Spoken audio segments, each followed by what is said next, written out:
এই পর্বে আমরা আর্টবোর্ড সম্পর্কে জানব।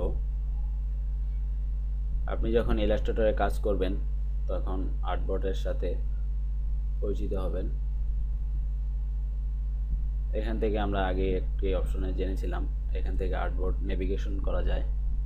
এটি বুঝতে আমরা নতুন ফাইল ক্রিয়েট করব। নিউ অপশনে গিয়ে কন্ট্রোল এন্ড চেপে অথবা নিউ অপশনে গিয়ে আমরা যদি নতুন ডকুমেন্টস আনি, ধরা যাক এটি ওয়েব এবং পিক্সেল, আমরা এটা সিলেক্ট করতে পারি। এখানে দেখুন নাম্বার অফ আর্টবোর্ডস, এখান থেকে আমরা যদি অপশন বাড়িয়ে 4 দেই এবং এখানে আরও কিছু অপশন রয়েছে, যেমন grid by row, grid by column, arrange by row ইত্যাদি ইত্যাদি।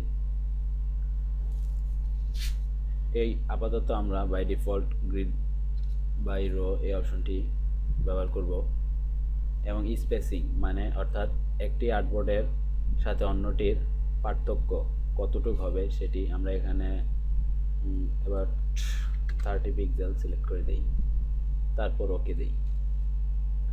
এখন দেখুন 4টি আর্টবোর্ড আমরা দেখতে পাচ্ছি। এখান থেকে ইচ্ছা করলে আপনি আপনার এক এক আর্টবোর্ডে আপনি যেতে পারেন। যেহেতু 4টি ফাঁকা, তাই এটি বুঝতে একটু সুবিধার জন্য আমরা টেক্সট টুলের সাহায্যে এখানে ধরা যাক আমরা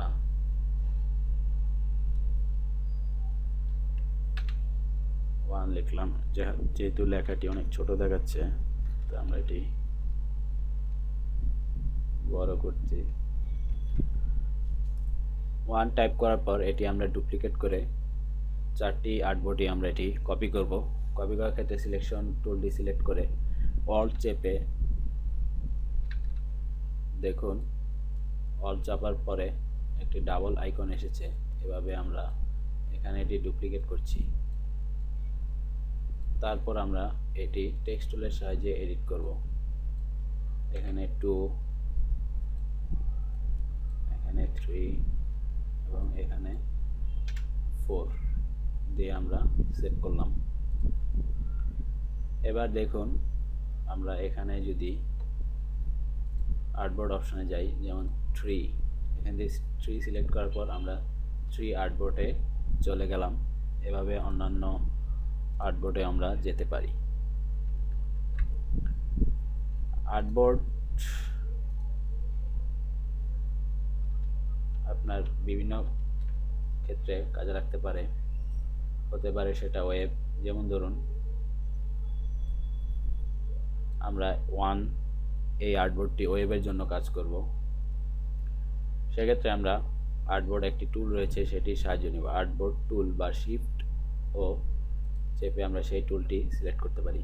এবার এই আর্টবোর্ডটি আমরা ওয়েবের জন্য, ধরা যাক সেটি 500 পিক্সেল বাই 350 পিক্সেলের হবে। এটি আমরা এভাবে মুভ করতে পারি,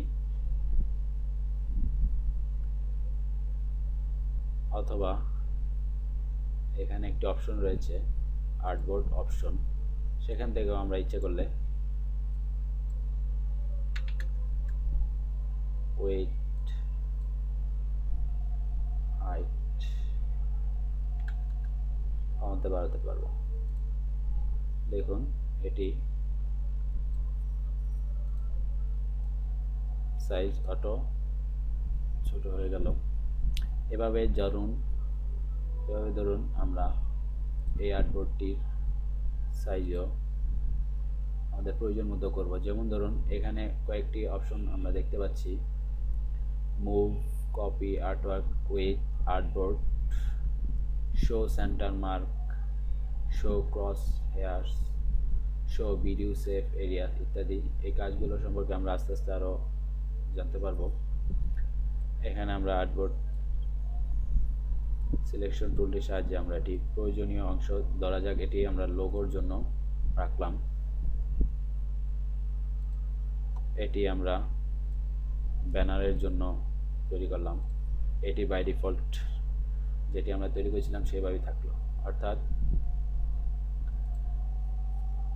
ওয়ান আর্টবোর্ডটি আমরা ওয়েবের জন্য ব্যবহার করব, টু আর্টবোর্ডটি লোগোর জন্য ব্যবহার করব এবং 3 আর্টবোর্ডটি ব্যানারের জন্য তৈরি করব এবং 4 এই আর্টবোর্ডটি আমরা ম্যাগাজিনের জন্য তৈরি করব। এভাবে আমরা আর্টবোর্ড প্রয়োজন অনুযায়ী এভাবে আর্টবোর্ডের সাহায্যে আমরা আমাদের কাজকে আরও গতিশীল করতে পারবো। যখন আমরা লোগোর জন্য কাজ করব তখন এখান থেকে আর্টবোর্ডে গিয়ে আমরা টু আর্টবোর্ড এই আর্টবোর্ডটি সিলেক্ট করে এখানে আমরা আমাদের লোগোর কাজটি করলাম। তারপর আবার সেই একই উইন্ডোতে আমরা আবার ব্যানার তৈরি করার জন্য 3 আর্টবোর্ডে আমরা চলে গেলাম। এই আর্টবোর্ডের ব্যবহার সকল ক্ষেত্রেই লাগবে, আমরা ধীরে ধীরে এই অপশনগুলো নিয়ে বিস্তারিত আলোচনা করব। এছাড়াও আর্টবোর্ড নামে আরেকটি অপশন রয়েছে আলাদা, লেয়ারের পাশে আপনি এখানে আর্টবোর্ড নামে একটি অপশন পাবেন। এটির মাধ্যমে আপনি নতুন আর্টবোর্ড তৈরি করা প্লাস ডিলিট করতে পারবেন। যেমন আমি যদি আর্টবোর্ড 1 এই আর্টবোর্ডটি ডিলিট করতে চাই, সেটি সিলেক্ট করে আমি নিচে এই আইকনে যদি ক্লিক করি তাহলে দেখুন সেই আর্টবোর্ডটি ডিলিট হয়ে গিয়েছে। আবার ইচ্ছা করলে এখানে ক্লিক করে আমি নতুন আর্টবোর্ড তৈরি করতে পারি, যেটি এই 2 এই আর্টবোর্ডের সাইজে নতুন আরেকটি আর্টবোর্ড তৈরি হয়েছে।